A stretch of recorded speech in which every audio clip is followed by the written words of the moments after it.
warahmatullahi wabarakatuh. Salam sejahtera, Om Swastiastu, Namo Buddhaya, salam kebajikan dimanapun kita semua berada.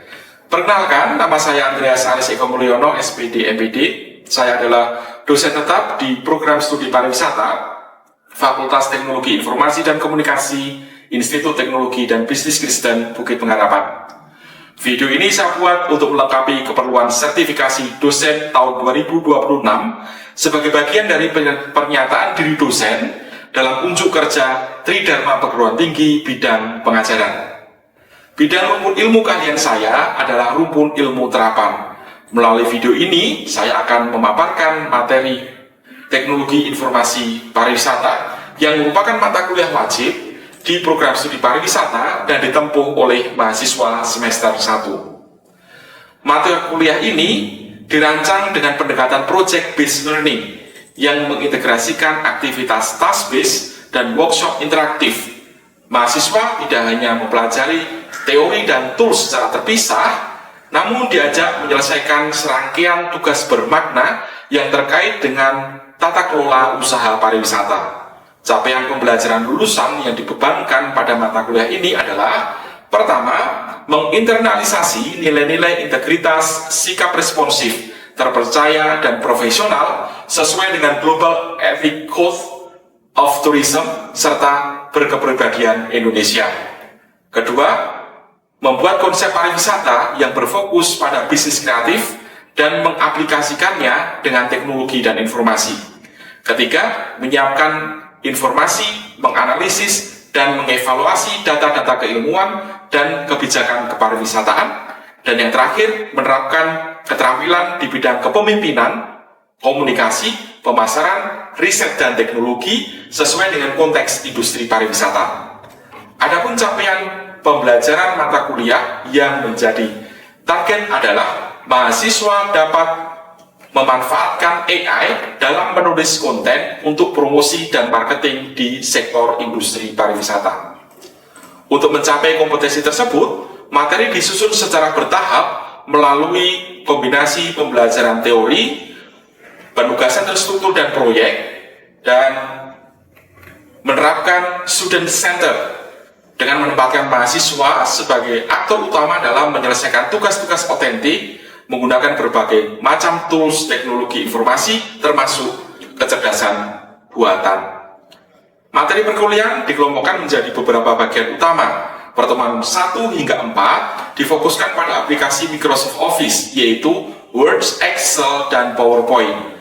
Pertemuan kelima membahas presentasi menggunakan Prezi. Pertemuan 6 dan 7 membahas pemanfaatan AI Writing Tools beserta strateginya. Pertemuan ke-9 dan 10 dilanjutkan dengan penggunaan AI Image Generator dan AI Story Generator. Puncak pembelajaran terletak pada pertemuan ke-11 hingga 15 berupa proyek pemasaran digital yang mengintegrasikan seluruh tools. Evaluasi dilakukan melalui UTS di pertemuan ke-8 dan UAS di pertemuan ke-16.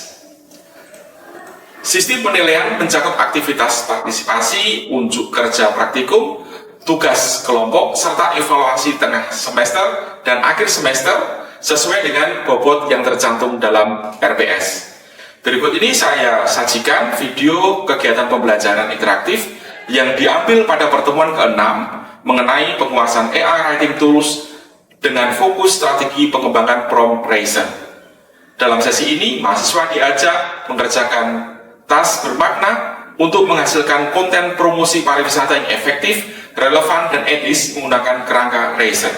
Selamat menyaksikan. Ya, baik, selamat pagi semuanya. Pagi yang istimewa ya, karena biasanya nggak hadir, tapi sekarang kita datang ke tempat ini karena ada materi yang harus kita selesaikan. Selama ini pasti Anda sudah kenal dengan salah satu produk AI, ya, ChatGPT, Anda pasti sudah kenal ya. Ya. Selama ini ChatGPT itu Anda gunakan untuk apa? Biasanya Anda gunakan untuk apa ChatGPT selama ini? Mengerjakan tugas, terus apa lagi? Tidak apa-apa, mengerjakan tugas ya. Mengedit foto, bisa mengedit foto ya. Apa lagi? Curhat. Caranya bagaimana itu juga? Iya, oke. Ya, ChatGPT banyak sekali digunakan ya. Untuk mengerjakan tugas. Ya, oke. Bagi kalian mahasiswa mengerjakan tugas pakai ChatGPT itu lumrah biasa. Saya tidak melarang, gitu. Karena memang itu alat.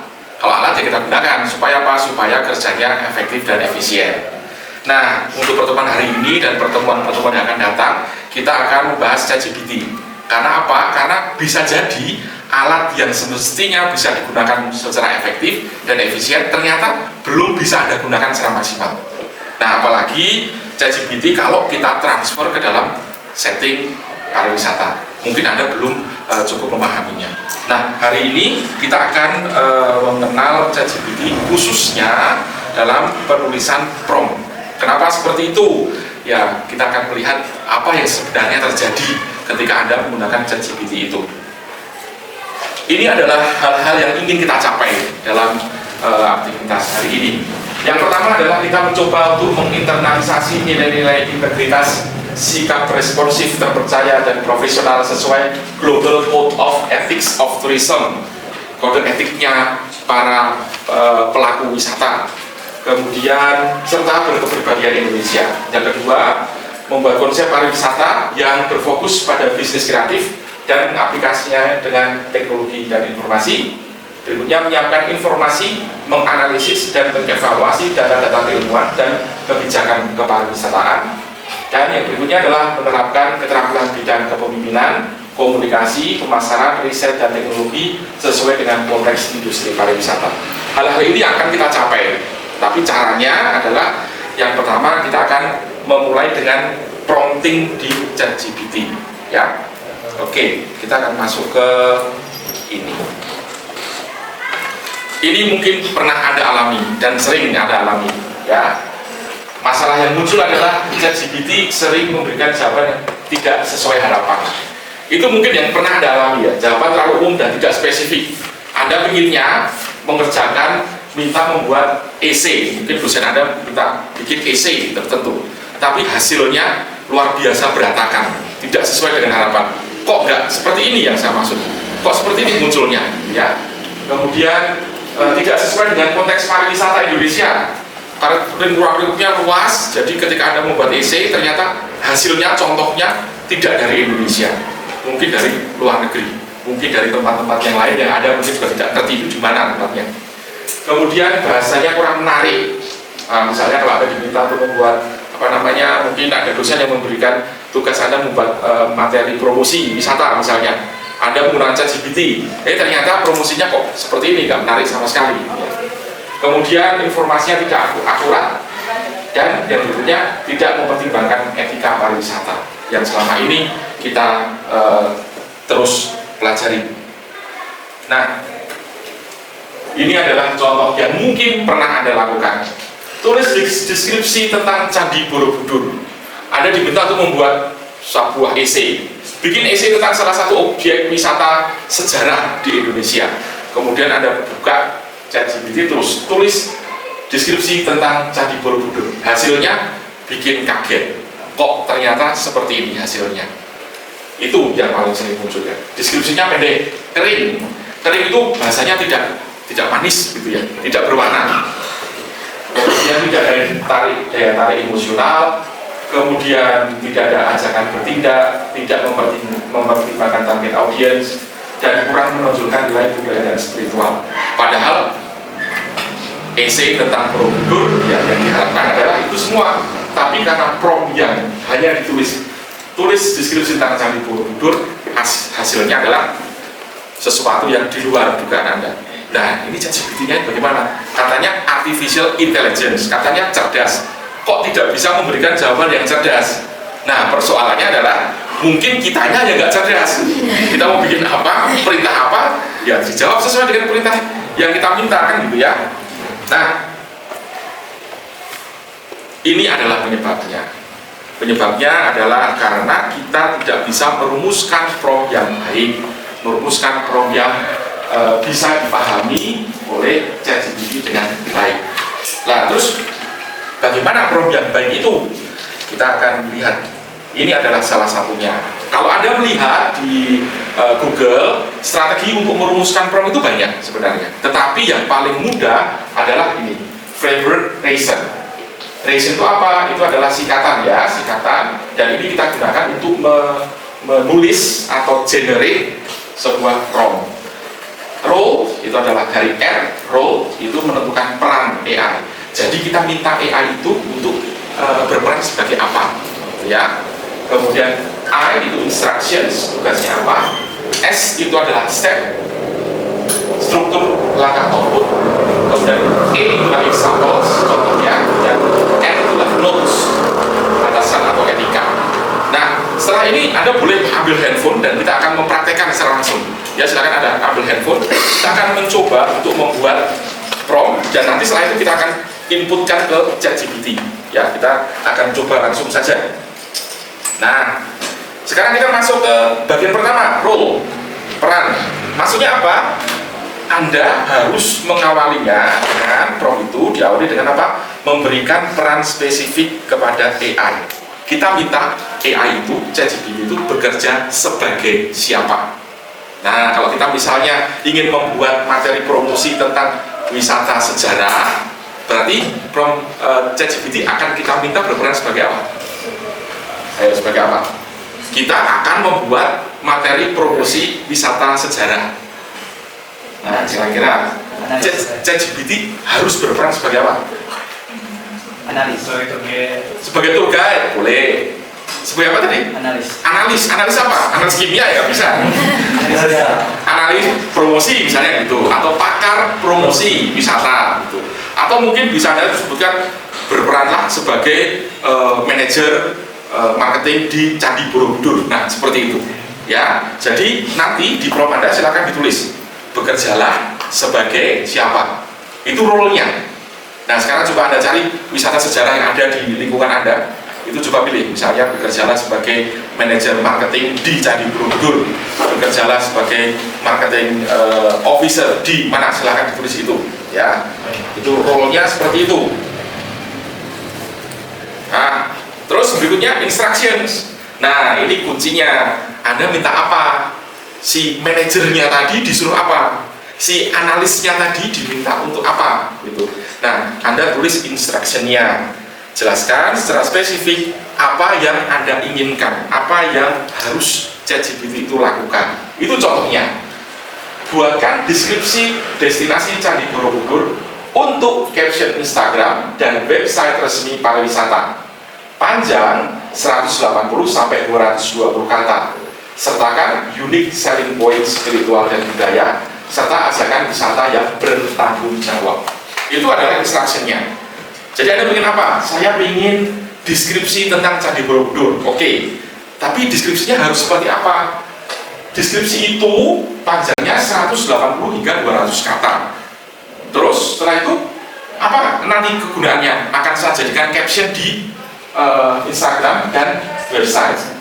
Terus apalagi ini nanti yang akan membaca anak-anak. Nah, berarti akan Anda tulis itu yang membaca anak-anak misalnya. Kemudian juga ada sertakan unique selling point spiritual dan budaya. Kemudian ajakan wisata. Nah, ini adalah contoh instruksi yang tepat. Jadi tidak hanya sekedar minta deskripsi tentang Candi Borobudur, tidak, tapi diberi penjelasan panjangnya seberapa, fungsinya nanti akan digunakan untuk apa, kemudian syarat-syarat lain yang bisa dimasukkan di situ. Nah, itu untuk point instructions. Nanti setelah ini Anda tulis instruksi apa. Anda boleh menggunakan ini. Intinya di sini, tetapi kalau misalnya Anda menyatakan saya ingin membuat website untuk anak-anak, berarti ada perubahan yang dilakukan di sini. Ya, misalnya membaca segmentasi pembaca adalah anak-anak SD usia 7 sampai 10 tahun, misalnya seperti itu. Kalau yang saya ingin mensasar Gen Z misalnya, oke, gunakan bahasa gaul ala Gen Z, nah, seperti itu. Anda tulis semuanya. Ya, ini untuk instruksi. Nah, berikutnya adalah steps ya. Steps itu adalah strukturnya. Saya ingin hasil kerja ChatGPT itu harusnya seperti apa? Ya, urutan kerjanya seperti apa? Nah, perlu diberitahu ini ya, struktur atau langkah-langkah yang jelas agar outputnya bisa terorganisir. Saya ingin deskripsimu itu, nah ChatGPT, deskripsimu harus ada kalimat pembuka.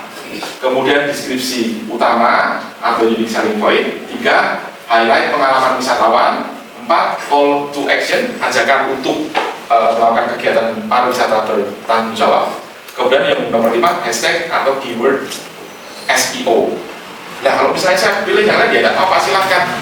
Saya ingin tulisan ini akan berada di brosur atau leaflet. Ya, tentu saja ini harus ada perubahan-perubahannya ya. Saya ingin tulisan ini strukturnya seperti apa saja yang dituliskan, apa-apa yang dimuat di situ, itu nanti harus ditulis di sini ya. Itu adalah steps-nya. Kemudian nanti silakan Anda bisa melihat slides ini untuk proses studi mengerjakan tugas. Kemudian berikutnya adalah example. Nah, di sini ada saran supaya Anda bisa memberikan contohnya, referensi dari ChatGPT itu.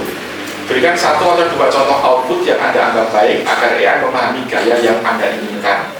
Tipsnya memberi contoh, berikan caption, contoh caption Instagram yang sudah bagus itu Anda berikan, ya, Anda tulis saja. Atau kalau tidak, sekarang ChatGPT punya fasilitas upload dokumen kan.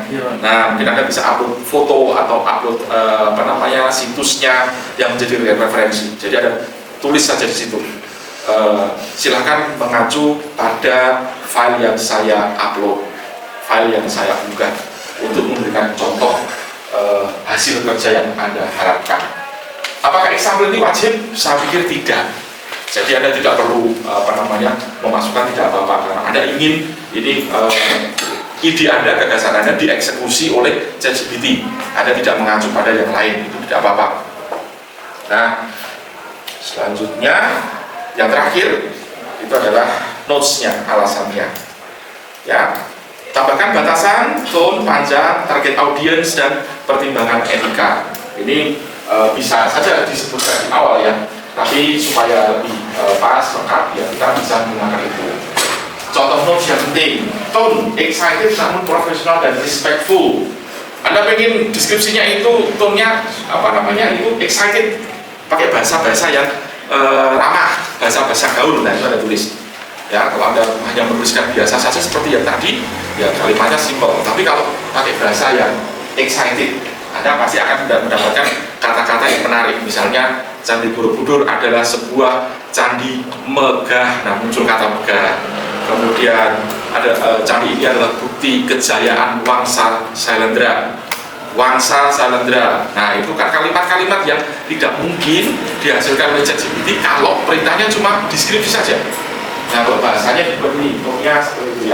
Panjangnya tadi disebutkan. Target audience ini disebutkan wisatawan domestik usia 20 sampai 35. Kira-kira kalau usianya 20 sampai 35 bahasanya bagaimana? Kira-kira ChatGPT akan merespon seperti apa? Bahasanya kayak apa kira-kira?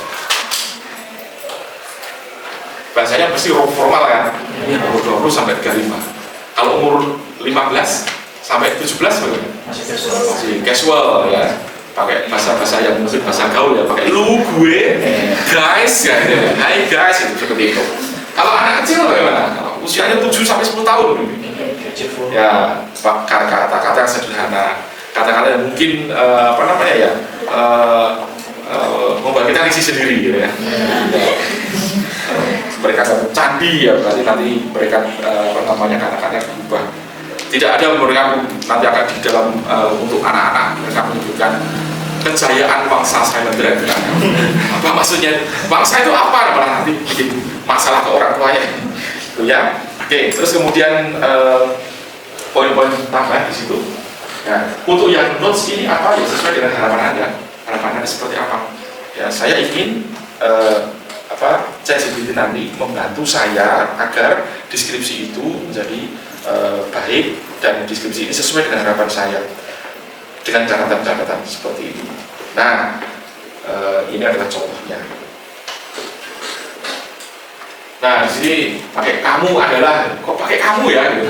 Nah, ChatGPT itu adalah produksi orang luar negeri berbahasa asing ya. Nah, kita tidak punya orang asing itu hanya tahu kamu itu, you itu kamu.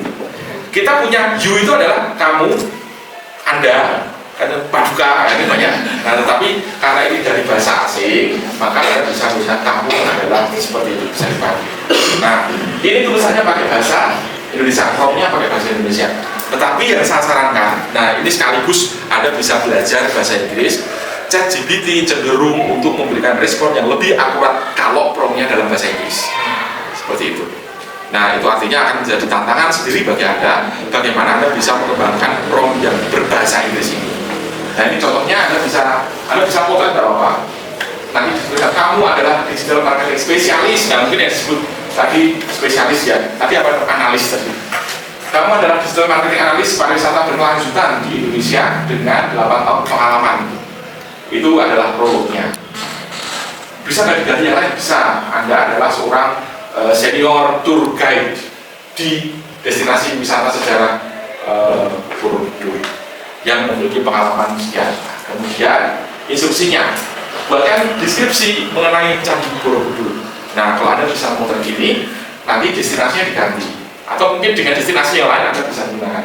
Untuk caption Instagram dan website resmi website apa itu nanti silakan dilengkapi, itu masuk dalam instructionnya. Kemudian strukturnya seperti apa, itu ada 4 ya. Terus di bawahnya itu adalah catatan-catatan tambahan. Gunakan tone excited namun profesional, panjang 180 hingga 220 kata dan seterusnya. Ini adalah prompt yang baik. Nah, jadi Anda bisa mengevaluasi. Kalau kemarin waktu mengerjakan tugas dari dosen, saya menggunakan ChatGPT, kok malah saya bingung sendiri. Mungkin masalahnya bukan ChatGPT-nya yang kurang pintar, tapi Anda tidak membuat konstruksi prompt yang baik, yang bisa dipahami. Yang namanya alat itu semestinya membuat sesuatu menjadi efektif dan efisien. Kan? Efektif itu caranya menjadi lebih singkat.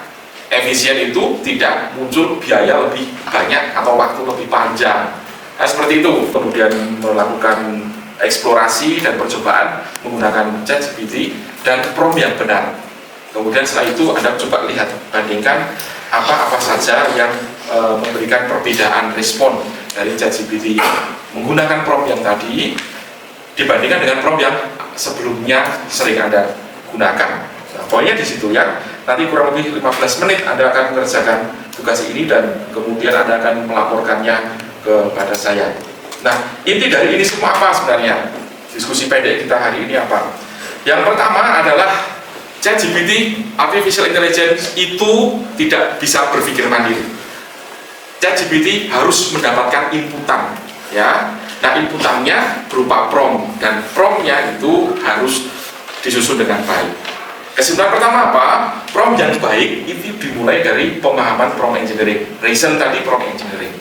Bagaimana menyusun prompt dengan baik. Kemudian yang kedua, framework reason membantu menyusun prompt secara sistematis. Nah, jadi Anda gunakan model tadi berulang-ulang sehingga Anda akan terbiasa menyusun prompt yang rapi, baik, dan harapannya memberikan respon yang sesuai dengan harapan Anda. Ya, itu kesimpulan ketiga, prompt engineering tadi akan memberikan peran yang sangat penting bagi Anda untuk bisa menghasilkan produk yang optimal. Produknya apa? Bisa tulisan, bisa gambar, bisa tadi curhat. Saya juga nggak tahu curhatnya bagaimana, saya akan juga. Kita ngobrol sama ChatGPT ya, bekerjalah seperti seorang pacar yang bucin kepada saya, atau bagaimana nanti silakan dikembangkan lagi ya. Kemudian, nah yang keempat, latihan berulang. Saya menganggap bagian ini yang bagian penting karena apa? Sebanyak mungkin Anda melakukan latihan, maka akan semakin terampil Anda untuk menyusun prompt yang bagus dan memberikan hasil yang optimal untuk Anda.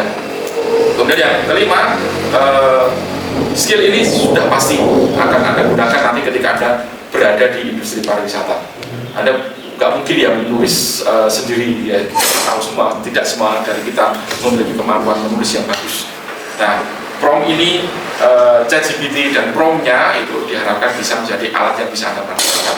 Ingat ya, ini jadi alat membantu Anda. Jadi Anda sebagai user, pesan saya itu tadi, Anda adalah user yang menggunakan ChatGPT sebagai alat. ChatGPT itu alat atau sekretaris Anda yang mengeksekusi ide-ide Anda. Anda bukan budaknya ChatGPT. ChatGPT Anda minta buat deskripsi Borobudur, udah dikasih respon serendah hati ChatGPT, ya oke, nah itu ada budaknya ChatGPT. Tapi kalau Anda memberi, saya minta Anda deskripsinya betul-betul seperti ini, kriteria seperti ini, harus seperti ini. Nah, ChatGPT akan menurut pada perintah Anda dan hasilnya akan optimal. Seperti itu, ya. Mungkin ada yang ditanyakan sebelum Anda masuk ke kelompok masing-masing. Tidak ada ya? Ya baik, setelah ini silakan Anda masuk ke kelompok masing-masing untuk melakukan eksperimen dan mengembangkan tadi latihan-latihan untuk menyusun prompt ya. Kemudian setelah itu saya akan memberikan jadwal kapan Anda akan mempertanggungjawabkan tugas yang kita kerjakan hari ini.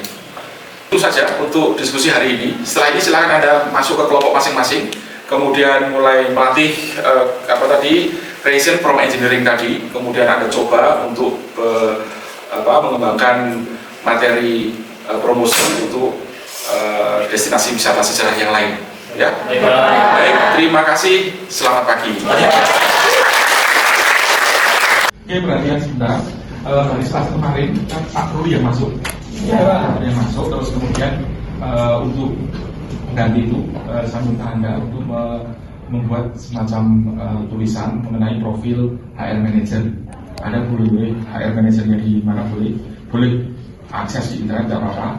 Terus bisa juga Anda melakukan wawancara langsung. Ya pasti yang tingkat kesulitan lebih tinggi punya nilai yang lebih tinggi kan gitu. Ada boleh cari aja di internet, tidak apa-apa, langsung dikompil gitu. Oke. Kemudian Anda bisa juga melakukan interview misalnya. Ya tidak apa-apa. Apa yang Anda tulis? Anda tulis profil dia, kemudian tugas dan tanggung jawab dia sebagai manajer, kemudian setelah itu tantangannya. Nah itu yang harus Anda tulis seperti itu. Ya, ada pertanyaan? Jelas Pak. Saya pikir bagi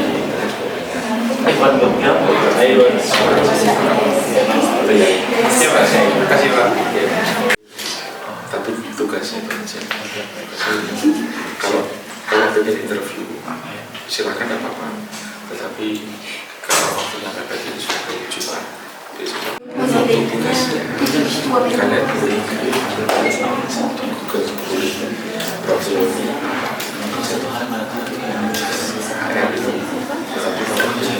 Baru saja Anda menyaksikan cuplikan proses pembelajaran pada sesi mata kuliah Teknologi Informasi Pariwisata yang berfokus pada strategi pengembangan prompt Ryzen menggunakan ChatGPT untuk menghasilkan konten promosi pariwisata.